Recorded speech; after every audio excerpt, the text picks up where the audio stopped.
Hey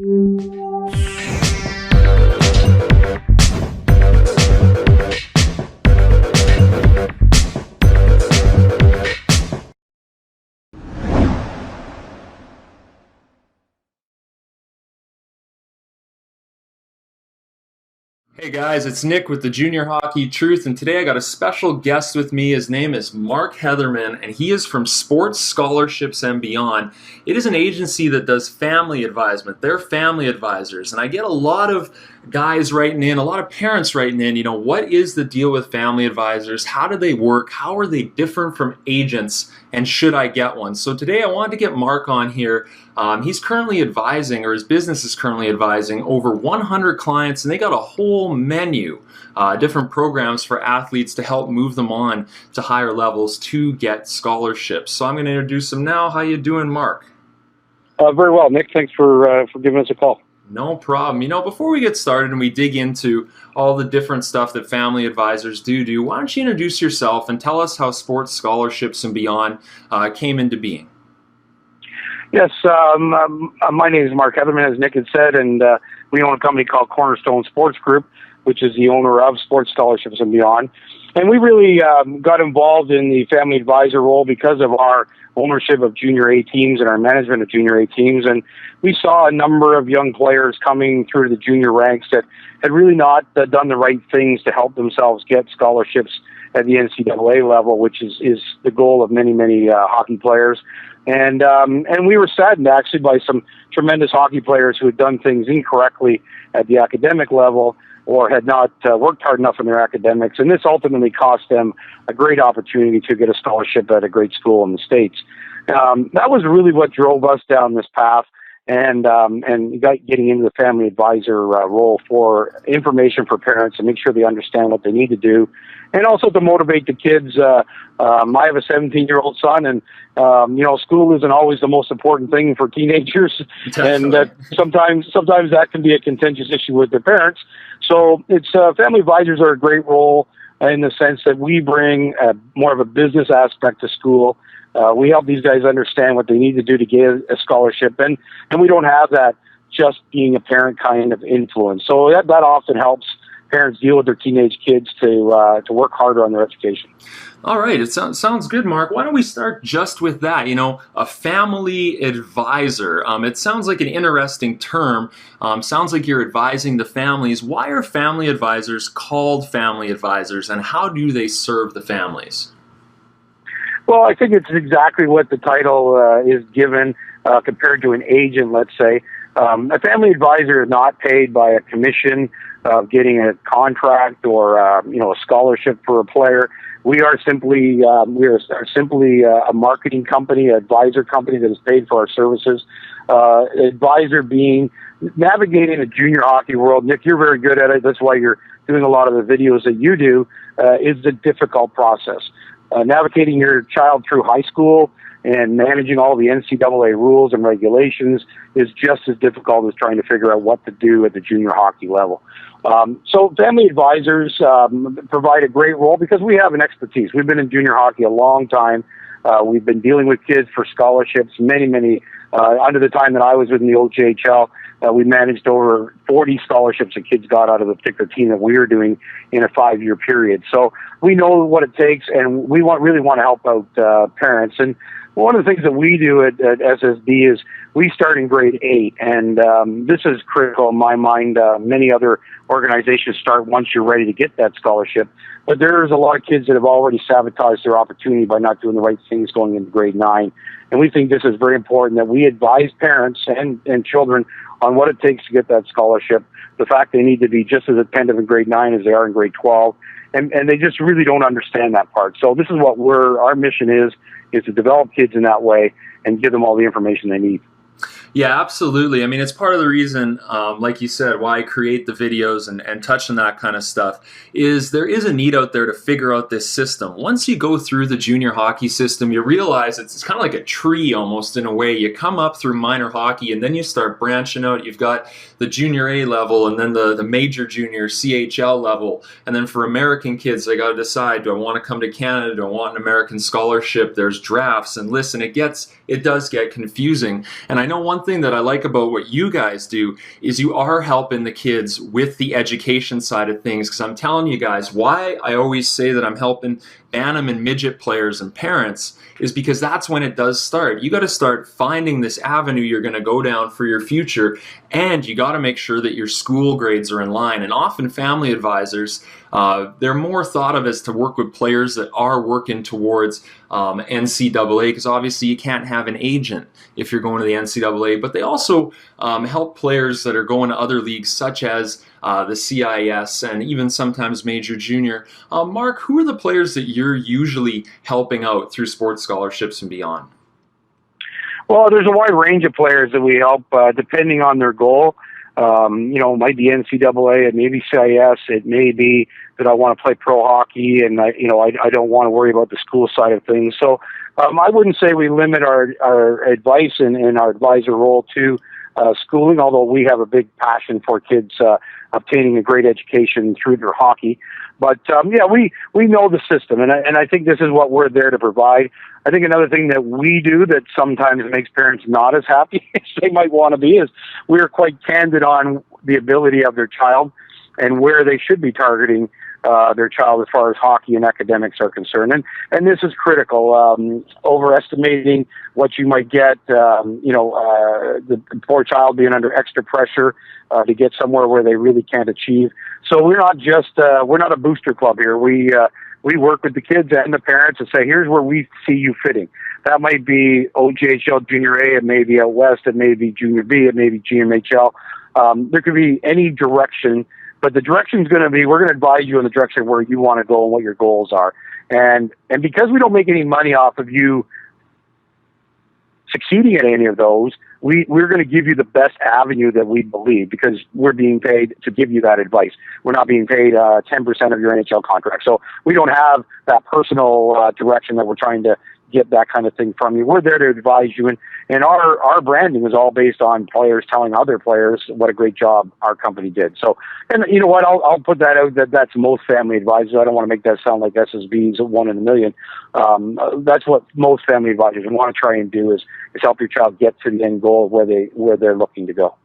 Absolutely. I think that is where you hit the nail on the head, is you're hiring someone to work for you and to give you the advice and help you get on kind of the widest highway you can take to your end goal. And for some guys, that may mean going to certain leagues. For other guys, it may mean going to others, higher, lower levels. It's always good to have an experienced eye, someone out there to help you. You touched on a point there about players that, some guys have ambitions of playing at higher levels and maybe they're just not cut out for it. I was looking on your sports scholarship and beyond site, and I looked at the facts page, and there's some facts that I just loved on there and can totally agree with. And one ties right into your last point, is that players just can't rely on their skills to get recruited. Why don't you expand on that a little bit for us, Mark? Well, I think it's one thing that hockey players is a misnomer out there, I think, and not just hockey players, in all sports, that somehow being a great player overcomes the lack of academics, and that's just not true, and especially not true these days, because NCAA schools are given a limited amount of scholarship money now, and they need to make sure the players are going to achieve what they're there to do, which is a university education. The worst thing that can happen to a hockey team is have a player get taken off the team because of academics. All these hockey coaches have to go to the admissions department within their university, and they have to sell that scholarship. And if a player is not bringing the academics with them, quite often they'll be turned down, even if they're a great hockey player. So nobody should miss on how important the academic part is. And what's more important is if you have great academics, the world is your oyster at that point. I mean, if you're a 4.0 GPA, which to us Canadians is 80% and higher, you can go to virtually any Division I school, even if you're not the best hockey player. So I'll advise most kids out there that the 4.0 GPA or 80% mark is actually more important than being a fantastic hockey player when it comes to getting to the right schools. And, you can get a scholarship into Ivy League schools, which are your top-end schools, with those academics, and the hockey is actually a little bit secondary to the education. Yeah, absolutely. The Ivy League schools don't necessarily bend as much because you're going to Harvard. Harvard's got a bit of a reputation to keep up academically. And you make an interesting point there about how the coaches do have to sell the scholarships. I do agree with that. And I think when it comes down to it, guys, is like, look, if you're going to be Jonathan Taves and you're stepping into a school like North Dakota when you're coming out of junior hockey, I mean, yeah, the marks maybe won't matter as much, but there's only 18 scholarships available for a Division I team. And when I say that there's 18, that's going to get divided up. Not everyone's going to be in a full ride. If you listen to my NCAA interview I did with a recruiter from Alaska, you'll hear how he talks about that. So for you guys that want to make it easy on yourself, expand your options. I mean, getting that good school average will be a nice tick in the box that could put you ahead of somebody else if you're going to be a second or third line player for that team when it comes to scholarships. So you definitely got to keep the school side up. It's I was a guy who blew my eligibility when I was in high school by playing major junior hockey, but the one thing that got me through at least up to grade 12 was the fact that, hey, I got to have marks in order to be eligible for a scholarship. So if nothing else, guys, do it for the hockey. It's important. We touched on the Division I side of things there, Mark. Another fact that I got right off your site is about Division III schools. I mean, Division III schools can't offer the athletic scholarships like the Division I schools can, but they do have ways of giving academic assistance to players, giving academic scholarships. Can you talk about how that works and why it's important? Well, yes. A lot of times Division III gets sort of shoved aside, and players don't understand the Division III model. In fact, there's a lot of great schools, great academic schools that run in the Division III league, and they find other ways. They can give you academic scholarships. They can help with families that don't have the money. They can do socially assisted programs to get you into the schools. But it is not an athletic scholarship in the same way you would find at Division I. So it's important to know the options. And but I would also say it's really important to understand that this is not a bad thing. Division I scholarships obviously have a marquee value, but there's a ton of great schools. Guys get great education, great hockey through the Division III schools, and it is a great way to get your education. So I would strongly advise parents and players to make sure they understand the options in every one of those divisions in case the Division I scholarship avenue doesn't work out. There are many other ways to get scholarships, both in the States and in Canada. In Canada, it's not the same kind of scholarship rules and clear-cut process, but it's not like there's no money out there in Canada as well to join some schools. So it's important for parents to be aware, even at the OHL level, which is why I mentioned that we don't only go down the NCAA CIS route. The OHL has a lot of attractive packages now, school packages. Players who play in the OHL will come away with money to help them with books and tuition, and that's all part of other things you need to know when you're making that hard decision. If you've been drafted by an OHL team, when is the right time to go the OHL route? When's the right time to go the school route through CIS or NCAA? And that's what a family advisor should also help you with, and that's what we're there for. Yeah, absolutely. I like how you touch on the CIS side of things. I know for myself, having played in the CIS, I mean, obviously I got there through my major junior scholarship money, which was nice because it's just handed to you. You don't even have to play the hockey. My last 2 years, I didn't play hockey, and I still got to use the money. There's also, too, my sister's an example. She played CIS volleyball, and she could have got athletic assistance. She ended up taking academic assistance, which helped out with the university. There is ways to do it, guys. Even my first year coming into the OUA, which is a division or a league within the CIS, they were giving guys $2,000, $2,500, which in Canada is one semester of classes. They were giving them that if you just entered with an A average. So that kind of stuff is available to players. One thing I talk about in my scholarship webinar is that you guys can look for all sorts of stuff coming out of junior hockey. People love to support it. There's ways to do it as well, no matter what side of the border you're going to play on. And another fact that you have on your website, Mark, is that the question, the myth around, is it easier to get a scholarship if you're American? Is it tougher if you're Canadian? I would say in some sports that would probably be a true statement. I'd say in hockey, the schools do look to Canada. We're obviously the number one hockey country in the world. I think that we get a lot of attraction. A lot of scouts come and see our Canadian hockey players. Our Canadian education is a tremendous education to go down into the NCAA. Many people will rank our education, in fact, our university education, maybe above many schools down in the States. So I think there's great opportunity. There's a little bit less than there was a number of years ago because schools are more restricted on scholarship. I think that there is an initiative in the States, as there is in lots of businesses, where they look to try and get more, in this case, more players from the U.S. Getting these scholarships. But again, let's go back to what's most important to everybody. The best players and the best academic players will get the scholarships, whether they're from the States or they're from Canada. Schools, depending on their focus, if their focus is more hockey, they want to put a good team on. That's how they attract top students down to their schools in following years. So they'll look to put the best team on they can. If you're in an Ivy League school, hockey's less important and education is more important. So if they could find Canadian players that have those academics, they want to make sure they get the right students down there, because that's how they continue to attract players in the future, is based on the players that are there now. So I think it still always comes back. It's an open market, just like the world is and the business is. You need to be good to achieve it, but I don't think there's any prejudice at all against Canadian players. Absolutely. And one thing I kind of mention in my league guides and I steer guys towards in my book is, if you guys are looking for a scholarship, that is your end goal. When you're looking at your junior team, look at their track record. People always email me and ask, is this league any good? Is that league any good? Does it get scholarships? Look through my league guides. I have listed not only the scholarships, that the amount that teams are getting, but whether or not they're Division I, Division III, they're CIS, because a lot of websites you'll see there are leagues put up, commitments, and that's fine, that's good. It shows their players are moving on, but you want to know what kind of commitment. Is it the right one for you? And ask the coach when you're going into a team. Ask the manager, where are they sending players? Because certain coaches, certain managers, they have connections to schools. If they send good talent to a school one year, that school will come back the next year. And if you're playing on that team the next year, that bodes well for you and your opportunity. So it's something to keep in mind. Mark, that's a very good point, Nick. Yeah. Go ahead.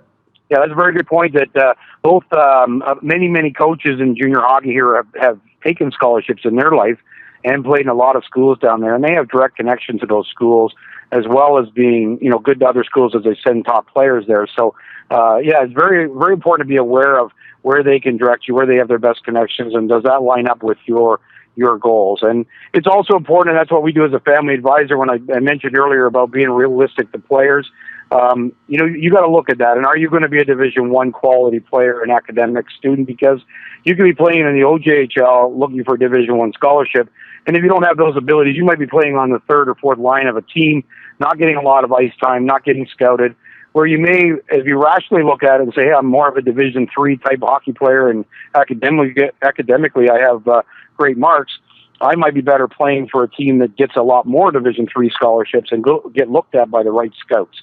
So it isn't about just trying to play at the highest level. Pick the level you think you have the best shot at and play there, because you've got scouts. If a league like ours, which is a lot of Division III scholarships, that's who's looking at our league, and if that's where you want to go, it would be good to be in a league that targets that group.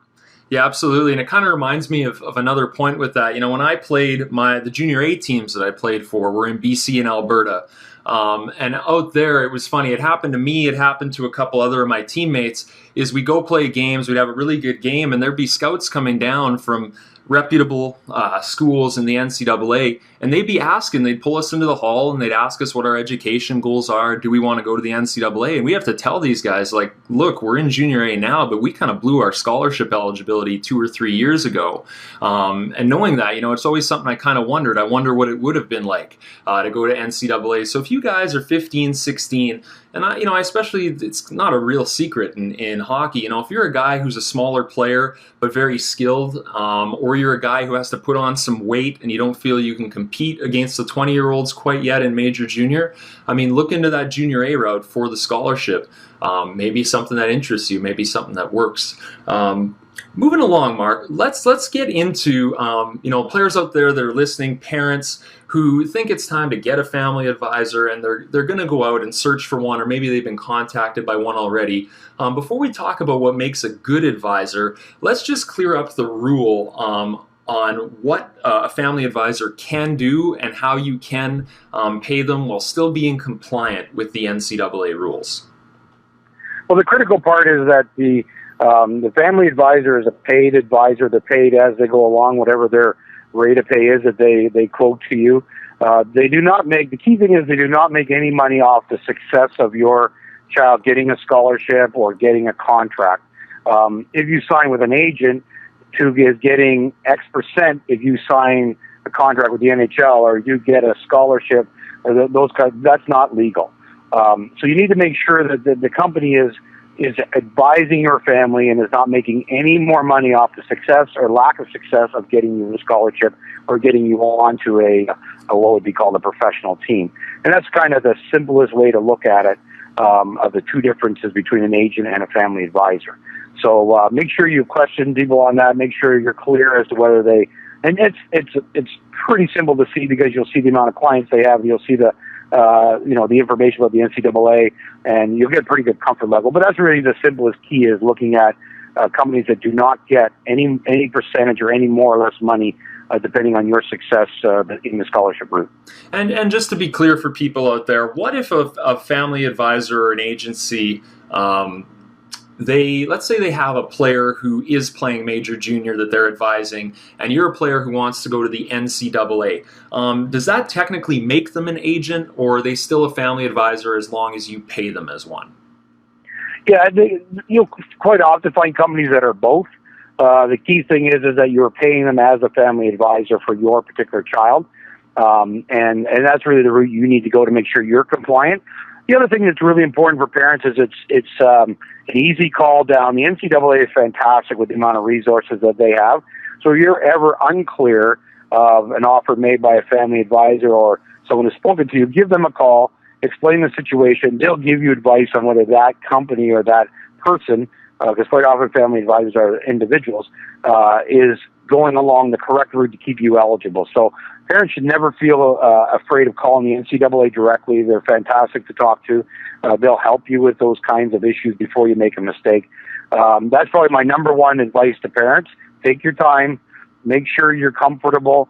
Call the NCAA. Make sure all those things are in line for you, because there's very small mistakes that can be made that hurt your scholarship opportunity, and then you're just kicking yourself afterwards that you didn't take a little bit of time and research this information yourself. So I advise all parents to take their time, make sure they have all the information they need before they make a commitment to an agent or a family advisor, depending on the direction their son or daughter wants to go in sports. Absolutely. And the big question, what should parents look for when they're going to hire a family advisor? Well, I think number one in any kind of business is experience. Find out who the people are behind the company or who the individual is. What is their background? What success have they had within the family advisor role? Do an interview. Quite honestly, in the family advisor role, the interview should be in reverse of maybe junior hockey, where the coach is interviewing your child for the team. In fact, you're now interviewing a family advisor for your business. So I would advise that parents check the website, like we have, a lot of information about who we are. Come to a meeting with the family advisor. Ask the questions that you want to know the answers to, and make sure that they can give you those answers. Make sure you have a comfort level around who you're going to work with. And, at the end of the day, this could be a long relationship with sports scholarships and beyond. We start with kids in grade 8 to make sure we advise them right from the very beginning, because I think we mentioned there, Nick, that, it's just as important academically to do well in grade 9 as it is in grade 12. And so we start with the young kids. So it could be a long relationship, 3-4 years, and it's important that you're going to feel good with the people that are representing your child. So make sure you've asked all the questions and you have a real comfort level around those people before you step forward. Well, you raised some good points there. For parents that are listening, that this is totally new to them and they're not even sure what questions to ask, as someone who's been an advisor for a while now, what would you recommend that they specifically ask the family advisor? Well, I think like I say, number one is their background. Find out where they've either been advising, or in most cases, people who are family advisors like ourselves. We've been in junior hockey a long time. We've been in minor hockey a long time. We can provide you with a path for your son or daughter in which direction they should go. So those people should be very knowledgeable. They should be able to tell you what is the path from where we are today to where you want to get to with your goals. And if they can't give you that path or they can't explain it, then I'd be very concerned. If the background's not there with their history, that would be another thing that would be a red flag for me. I want people advising me that have been where I want to go. I think that's always a critical piece in life. Never mind, we talk about mentors and whether it's family advisors or mentors. You want to have someone working for you or mentoring you that's been where you are and has gotten to where you want to go. And I think that's a key question to ask as well. Obviously, this is a financial decision, as everything is in hockey. What is their program? What are their guarantees? For instance, in SSB, we have complete refund if you don't think our service is doing the job for you. We step off from small amounts of money, $3.99 a year, up to the point where you're going to go for a scholarship, which is more money. Make sure that you understand how we get paid. Make sure that there's a way, in case you don't like our service, you can get your money back. Just treat it like a business. This is not a hobby. Getting your child a scholarship is very much a business. So treat it like you would be buying any other product from any other retailer or business, and make sure you're getting the right answers. Don't be afraid to involve someone else who you know has been through that process. Invite them to a conversation with the family advisor if they've had their son go through the process or they went through it. If you don't know anything about it, one of the great things is talk to somebody who has done it, and have them get involved in the meeting. And those will be sort of the major tips for me. Yeah, those are terrific points there for all the parents out there listening that are going to go down that avenue, getting a family advisor. Are there players out there who maybe a family advisor isn't for, or can everybody use one? I think everybody can use a family advisor. I think that because we don't have a direct benefit in what you end up doing. In other words, signing a contract with a team and we make so much money. We're giving you, what I would call independent advice, because we're not making more off of you down the road. There's a place for agents as well. If you're going to go the OHL route and your goal is to play in the NHL or Europe, there might be a reason to take on an agent whose real reason is to get you the best contract they can, and the only way they get paid is by getting that contract. So a lot of it depends on your goal, and I would say that, maybe starting with a family advisor always is the first step to establish goals, to understand all the avenues you can take. And if you happen to choose that, heck, you know what, my goal is just to play hockey. I'm not going down the education route, and no matter the advice they're given, this is their goal, then you might want to go to an agent right away who's going to go out and make that happen for you. So I would certainly say there's, depending on where you're going, there's value in an agent and value in a family advisor. Very good. And what ages should players start looking into getting a family advisor? Well, I truly believe before you get into high school, for sure, because you need to know that in grade 9, we actually, in our junior team years ago, probably had the best hockey player in the league who had taken a college level or general level math in grade 9, and this effectively eliminated his scholarship opportunity, even though his hockey skill was fantastic. So, parents need to know from the time those kids are going to high school, what do we need to do to make sure that we're prepared for a scholarship. And one of the biggest things kids don't understand is that in the NCAA rules, grade 9, a course in grade 9 is just as important as a course in grade 12. You can't solve your education problems in grade 12. If you haven't done your job in grade 9, 10, 11, you've hurt your opportunity for scholarship. So you should be getting with an advisor in grade 8 for sure. Even grade 7, start to learn some information. But know what you're doing when you go into high school. It's absolutely critical to take the right courses. And the one thing I will say, and this is not against guidance counselors and not against the school system, it is not their job to prepare you for the NCAA. In fact, our schools like to keep people in Canada. So, quite often they'll take a grade 8 student, and sometimes students just haven't got their act together by the time they're in grade 8. Let's say they have a bad year in math. The guidance counselor will suggest them going into a general or college level math course next year so they don't struggle so much. However, they're not asking whether that's going to impact your NCAA career, because it's not their job to do that.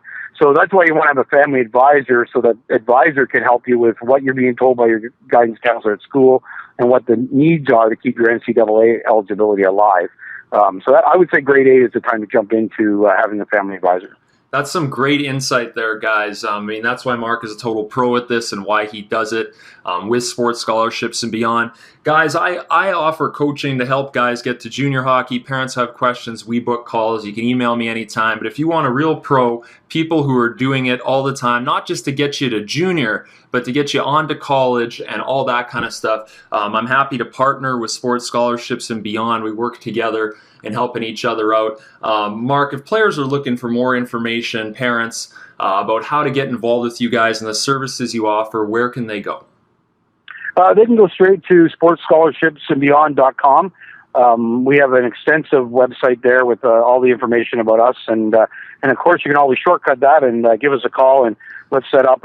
We can set up a meeting, or we can set up a phone conversation if we're not local, and we get to talk specifically about your situation. There's never a charge for a consultant interview or conversation on the phone, and you can see all of our programs. We're very much motivated by helping young students coming out of grade 8 into high school and counseling from that point on. You'll see our program. I think you'd be happy with the kinds of things we do. You certainly will be happy with our experience and all the time we've had and spent with young players working their way through that high school life and on to their future. So you can see all that on our website, and we'd be happy to talk to you anytime. Sounds good, Mark. Can you help players from all over North America? Yeah, we can help anywhere because, at the end of the day, it's information that we're providing. Conversations can happen. We have a lot of local scouts as well that we talk to on a regular basis with our junior hockey. So we do have the opportunity to help place players in certain areas that will help them the best with their scholarships. So we even do that as part of our business is help find right teams for some of the customers we have. And we work with a ton of teams as well that are looking for players. So we can help anybody in North America anytime. That sounds great, Mark. Well, guys, the website is sportsscholarshipsandbeyond.com. You can look it up online, put it in Google, it comes right up. Thanks a lot for sitting down and talking to me today, Mark. I think we really cleared up a lot of the confusion that is out there about family advisors and how they work. Well, thanks very much, Nick, and we just hope parents get information, whether it's through us or others, so they don't make a mistake and, their child has cost a scholarship. So seek that information out. You'll only be happy you did. If you made it this far, you must have enjoyed my video, so thank you for watching. Make sure to check out our other tips, articles, and league guides over at juniorhockeytruth.com, and check out our other videos. Don't forget to subscribe to our YouTube channel for more great updates. A major junior, or maybe I would have continued and taken that pro opportunity. And these are things that you can look back in hindsight and figure out, but you want to get clarity ahead of time. So this is what I tell guys to do.